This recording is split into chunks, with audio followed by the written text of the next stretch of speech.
Salut à tous, aujourd'hui dans cette vidéo on va regarder les derniers résultats trimestriels de Microsoft et de Meta, et puis à la fin de cette vidéo je te dirai si je garde ou pas d'ailleurs mes actions dans mon portefeuille. D'ailleurs tu peux en profiter aussi pour mettre un petit like à la vidéo, ça permet de soutenir la chaîne et je te remercie grandement. Alors si on regarde déjà dans un premier temps les résultats de Microsoft, il faut savoir que les investissements de Microsoft dans le cloud et dans l'IA portent leurs fruits et ça c'est tant mieux. Microsoft a annoncé de solides résultats dépassant en fait les attentes de Wall Street, tant en matière de revenus et aussi de bénéfices grâce aussi à l'expansion de son activité cloud. Il faut savoir qu'en fait, suite à l'annonce des résultats, l'action a progressé environ de 2% lors des échanges après la clôture des marchés suite à cette annonce. Et il faut savoir en tant que principal bénéficiaire de l'essor de l'IA, Microsoft a vu des retours notable sur ses investissements massifs dans l'infrastructure cloud et OpenAI, le développeur de ChatGPT justement. Alors, il faut savoir que l'entreprise fait face aussi à une concurrence croissante, on le sait, de la part des acteurs majeurs. On a Amazon, on a Alphabet, on a Salesforce aussi qui développent eux aussi leurs propres solutions d'intelligence artificielle.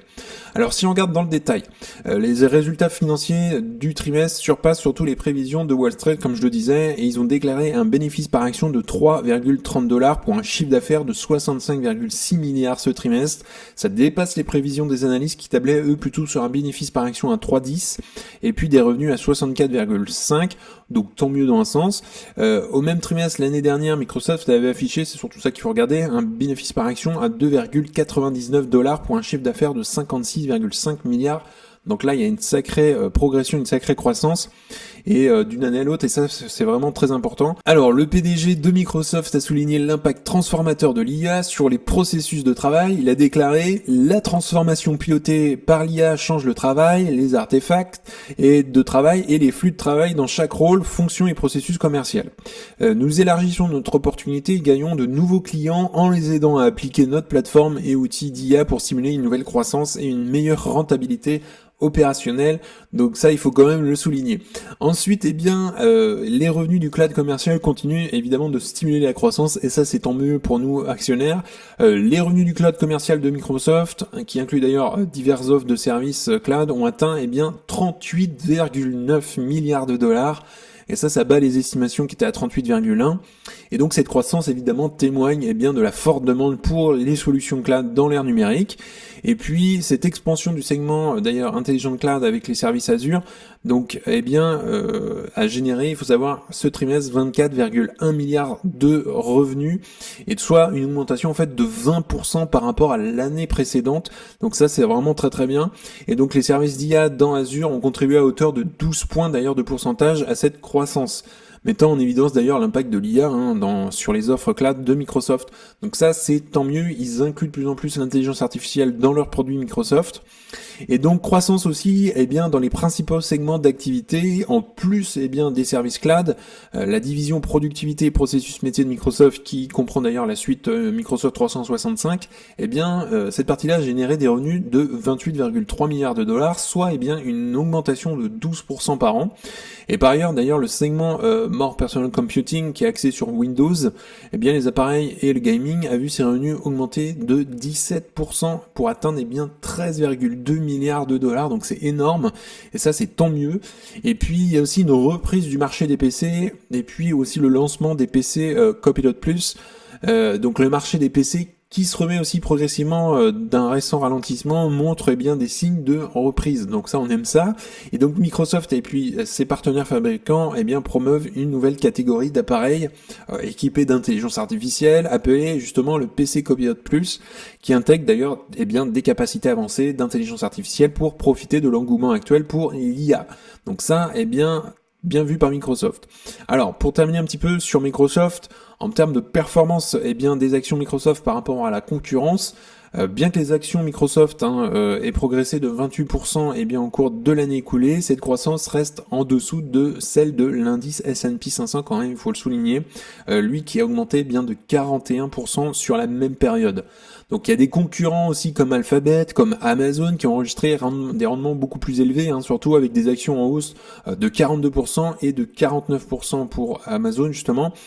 Soulignant l'intensité croissante de la concurrence pour les services de l'IA et du cloud. Donc on voit quand même que Alphabet et Amazon ont surperformé quand même cette année le S&P 500, mais pas Microsoft pour le coup qui est un petit train de retard sur la performance en bourse. Alors maintenant, si on regarde Microsoft plus en détail avec l'historique aussi, je te dis ce que je fais avec mes actions et si j'en achète plus. Alors maintenant, Microsoft aujourd'hui cote à 422 $. Alors on a eu les résultats le 30 octobre dernier et on voit qu'on est passé de 432 à 406, donc on a fait quand même un moins 6% le lendemain, donc le jeudi, et on voit quand même que on est revenu presque au point qu'on avait au plus haut le 30 octobre, mais on n'y est pas encore, mais on voit quand même que l'action s'est reprise depuis quelques jours. Alors si on regarde en détail un petit peu plus l'action, aujourd'hui à 422 $, donc si on regarde les derniers résultats, on voit que Microsoft a fait un effort en termes d'espèces équivalentes de trésorerie, on est passé de 18 à 20 à peu près. Donc ça, ils ont un peu plus de cash, on va dire, dans la caisse. Si on regarde également, en termes de dette, donc la dette totale a été réduite. On est quand même passé de 67 dernier trimestre à 61. Donc on voit quand même qu'il y a un effort qui est fait là-dessus. Il y a un moins 8%. Donc ça, c'est tant mieux. Et si on regarde la dette nette quand même, donc ils sont en positif malgré tout. Donc ils sont à 40 milliards quand même au premier trimestre. Donc l'exercice fiscal est décalé dans le temps. Donc voilà, si on regarde maintenant les comptes de résultats, donc le chiffre d'affaires, on voit qu'il est quand même en progression légère, je dirais, par rapport à d'autres trimestres. On a fait un plus 1%, mais au trimestre précédent, on a fait quand même un plus 4%, si on regarde le Q4. Donc voilà, on augmente, donc ça c'est tant mieux, mais un petit peu moins qu'auparavant. La marge brute, c'est très légèrement érodé par rapport au trimestre précédent, et même le trimestre d'avant, on était à 70% quand même. Donc on a du un petit peu moins bien, mais ça reste vraiment très très bien pour Microsoft. Si on regarde maintenant, la marge nette, on est à 37%. Là, c'est beaucoup mieux que le trimestre précédent, que tous les autres trimestres d'ailleurs depuis un petit moment. Donc ça, c'est vraiment tant mieux. Si on regarde également le bénéfice par action, on est à 3,30 $. Et puis en termes d'actions en circulation, ils font du rachat d'actions très léger, mais au fur et à mesure. Mais ça, c'est tant mieux pour les actionnaires puisque il n'y a pas de dilution de l'actionnariat. Si on regarde d'ailleurs en flux de trésorerie maintenant, le résultat net, on voit qu'il est en amélioration d'un trimestre à l'autre. Donc ça, on aime ça, ce genre de courbe qui progresse et qui croît. Si on regarde également, en termes de dividendes, on voit très clairement que c'est une action à dividendes croissant. Si on regarde également le free cash flow maintenant, on voit que c'est un peu le point noir de ce trimestre-là, qu'il est en diminution ce trimestre. On est passé à 19 milliards, donc on a fait un peu moins bien forcément qu'au trimestre précédent, je dirais moins 17% quand même. On avait un point plus haut, c'était vraiment le trimestre dernier, on était à 23 milliards, on n'avait jamais vraiment fait mieux. Donc là on a reculé là-dessus, mais ça m'inquiète pas trop pour Microsoft. Et si on regarde le free cash flow par action, on est à 2,58 $, le trimestre précédent on était à 3,12 $. La marge de free cash flow était à 29%. Donc voilà, c'est quand même un peu mitigé ce bilan sur Microsoft. Malgré tout, ça reste vraiment une très bonne boîte. On a quand même une belle croissance du chiffre d'affaires, 14% en moyenne sur les 5 dernières années. Une croissance annuelle du free cash flow de 14% sur une moyenne de 5 ans. Un ROCE qui est vraiment très très bien, 21% sur une moyenne de 5 ans. On n'a vraiment aucun problème de dette aujourd'hui pour Microsoft, puisqu'ils ont largement le cash pour le rembourser très rapidement en moins de 3 ans. Ils font du rachat d'actions, très léger quand même. Et puis évidemment, on a une super belle marge du free cash flow à 31%. Donc voilà, aujourd'hui, moi, Microsoft, c'est une très belle boîte que je garde évidemment dans mon portefeuille, même si voilà, il y a du bon et du moins bon ce trimestre. Donc je garde mes actions et je te dirai à la fin de la vidéo si j'en achète d'autres pour le coup. On va regarder maintenant Meta, donc Meta détenu par Mark Zuckerberg, et donc ça dépasse les attentes financières ce trimestre, mais subit évidemment une réaction boursière. On regardera ça juste après. Ils ont publié leurs résultats financiers, ça dépasse les prévisions des analystes, déjà tant pour le chiffre d'affaires que pour le bénéfice par action. Il faut savoir par contre que l'action Meta a reculé quand même en bourse, signalant des inquiétudes des investisseurs malgré des résultats qui sont quand même plutôt encourageants. On va regarder ça ensemble. Il faut savoir que Meta prévoit un chiffre d'affaires au trimestre 4 compris entre 45 et 48 milliards de dollars. Ça dépasse légèrement les attentes de Wall Street qui étaient fixées autour des 46,09 milliards de dollars. Il faut savoir que l'entreprise a également fourni des prévisions actualisées pour les dépenses en capital avec une hausse anticipée pour 2025. Alors si on regarde maintenant quelques hausses prévues des dépenses en capital pour 2024 et au-delà, il faut savoir que la directrice financière de Meta a déclaré: nous anticipons que nos dépenses en capital pour l'année 2024 se situeront entre 38 et 40 milliards de dollars. mise à jour par rapport à notre précédente fourchette qui était de 37 à 40 milliards de dollars. Fin de sa citation. Donc Meta prévoit également une augmentation importante des dépenses d'infrastructure, entraînant justement une hausse des coûts de dépréciation et des dépenses d'exploitation associées à son expansion d'infrastructure dès l'année prochaine. Donc c'est pour ça que ça a un peu réagi fortement en bourse. Alors quelques points saillants d'ailleurs, des revenus trimestriels en publicité et Realty Labs. Justement, Meta a rapporté un bénéfice par action de 6,03 dollars par action pour un chiffre d'affaires de 40,5 milliards de dollars. Donc ça dépasse les projections et les estimations qui étaient à 5,25 pour le bénéfice par action et 40,2 milliards de dollars pour le chiffre d'affaires sur trimestre. Donc tant mieux dans un sens. Ce résultat représente une nette progression surtout par rapport au bénéfice par action de 4,50 dollars et au revenu de 34,1 milliards du trimestre précédent. Donc on a fait vraiment un effort là-dessus et c'est tant mieux.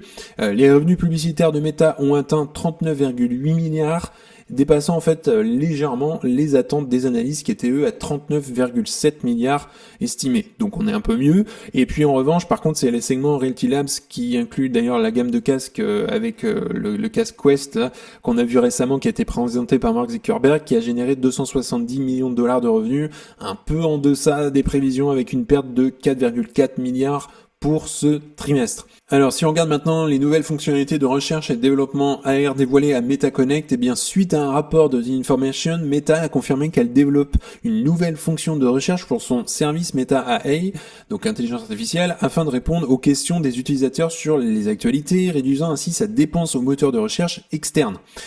L'entreprise a également présenté un prototype de ses lunettes de réalité augmentée Orion et a mis en avant la popularité croissante de ses lunettes intelligentes Ray-Ban Meta. Lors de la récente conférence MetaConnect, Meta a introduit d'ailleurs le Quest 3S, un casque AR abordable conçu pour une adoption généralisée.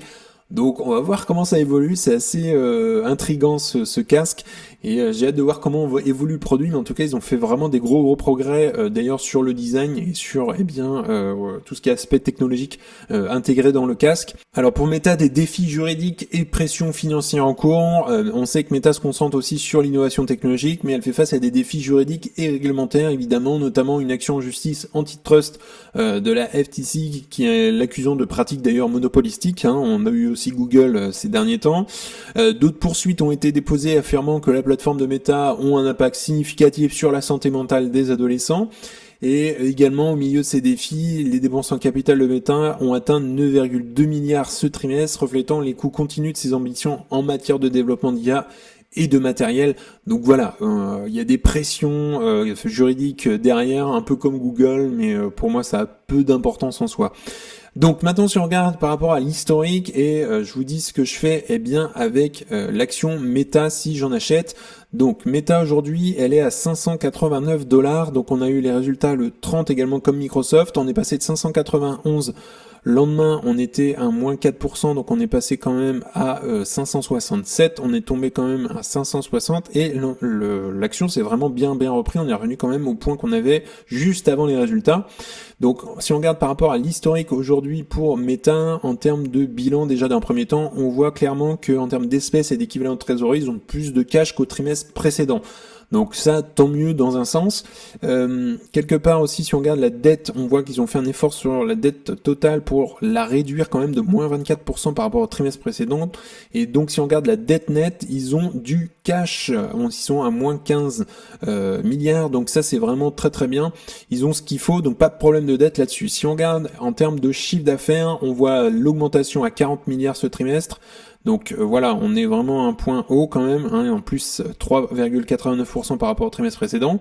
Si on regarde la marge brute, on est vraiment très bien, c'est incroyable, 81,83%, c'est légèrement mieux qu'au trimestre précédent, mais on se maintient depuis des années autour des 81%, donc ça c'est vraiment top. Si on regarde la marge nette aussi, c'est pareil, elle est en évolution cette marge nette. Et c'est tant mieux, on passe à 38%, c'est je crois du jamais vu pour Meta. Si on regarde sur 10 ans, on a eu quand même des points assez hauts à ce moment-là, même en 2017 on était à 45% de marge nette, mais on est vraiment très bien, on s'est bien repris surtout depuis plusieurs trimestres. Si on regarde pour terminer le bénéfice par action, on est à 6,03 dollars et en termes d'actions en circulation, on voit que Meta fait du rachat d'actions progressif, léger, mais c'est tant mieux pour les actionnaires. Si on regarde les flux de trésorerie par rapport au trimestre précédent, on voit que eh bien, le résultat net est en augmentation constante, donc ça c'est tant mieux. Il verse un dividende depuis 3 trimestres, donc on voit que le dividende, pour l'instant, je pense que ça va être un dividende croissant, léger mais croissant, un peu à la Microsoft et Google d'ailleurs. Si on regarde le free cash flow, c'est pareil, on est quand même à un point plus haut, 16 milliards, on n'a jamais fait ça, c'est incroyable, hein, quand même plus 47% par rapport au trimestre précédent, donc ça c'est vraiment très très encourageant. Et donc la marge free cash flow est à 40%, du jamais vu encore, c'est pareil. Et donc si on regarde le free cash flow par action, on est à 6,33 $, donc ça c'est vraiment très très bien. Si le free cash flow par action augmente, il n'y a pas de raison pour que le cours n'augmente pas de l'action. Alors si on regarde en termes de bilan, c'est une action de qualité Meta, on a quand même une croissance annuelle du chiffre d'affaires de 19% par an sur une moyenne de 5 ans. C'est pareil pour le free cash flow, on est à 23%, donc c'est incroyable, c'est je dirais même un peu mieux que Microsoft, c'est pas du tout le même business pour le coup. ROCE c'est pareil, 19%, aucun souci de dette, et puis ils font du rachat d'actions, moins 10% sur les 5 dernières années quand même. Et pour terminer, on a une très belle marge du free cash flow à 27,90%. Donc ça, c'est vraiment une très belle entreprise. Donc aujourd'hui, moi, je suis pas actionnaire de Meta, j'ai pas d'action pour le coup. C'est une entreprise qui m'intéresse quand même, pour le coup, mais pas à ce prix-là, je la trouve trop chère d'après mes estimations. Donc aujourd'hui, eh bien, je m'en tiens à mon tableur avec mes principes pour passer à l'action, évidemment. Donc Meta, c'est trop cher. Pour moi, donc je patiente et si un jour l'action vient baisser, eh bien pourquoi pas la rentrer en portefeuille. Et pour Microsoft, eh bien j'ai des actions, mais c'est trop cher pour moi, donc je patiente, je garde mes actions. Et puis évidemment, si l'action vient baisser un jour et que ça vient sur mon prix cible, eh bien je rentrerai Microsoft en portefeuille. Donc ici on a vraiment deux belles boîtes, hein, ça m'inquiète pas du tout pour la suite, et il y a encore de l'innovation, de la croissance à venir. Donc je le rappelle, je ne donne pas de conseils en investissement, c'est hyper important que tu ailles faire tes propres recherches, tes propres analyses. Après tout, ça reste bien ton argent. Pour terminer, bien si tu souhaites accéder à You Can Invest App, donc dans ton espace membre, tu auras accès à ma watchlist avec mes objectifs de prix. Tu auras également accès aux best stocks, donc c'est les meilleures actions à détenir dans ton portefeuille avec 6 critères de qualité. Également, tu pourras faire un discounted cash flow pour estimer le juste prix à payer pour une action. Et puis enfin, eh bien, on pourra se faire des appels vidéo pour analyser eh bien une action, ça peut être ton portefeuille par les bourses. Également, si tu souhaites accéder à FastGraph, c'est le site que j'utilise pour analyser les actions, eh bien tu as 25% de réduction à l'inscription. Donc tout ça est dans la description, les 2 liens sont dans la description, juste en dessous la vidéo. En tout cas, on en a fini pour aujourd'hui. N'hésite pas à liker la vidéo, à t'abonner, ça fera grandir la communauté et ça me soutient. Si tu souhaites regarder une autre vidéo, tu peux cliquer juste ici. En tout cas, je te souhaite une excellente journée et à bientôt pour une prochaine vidéo. Salut!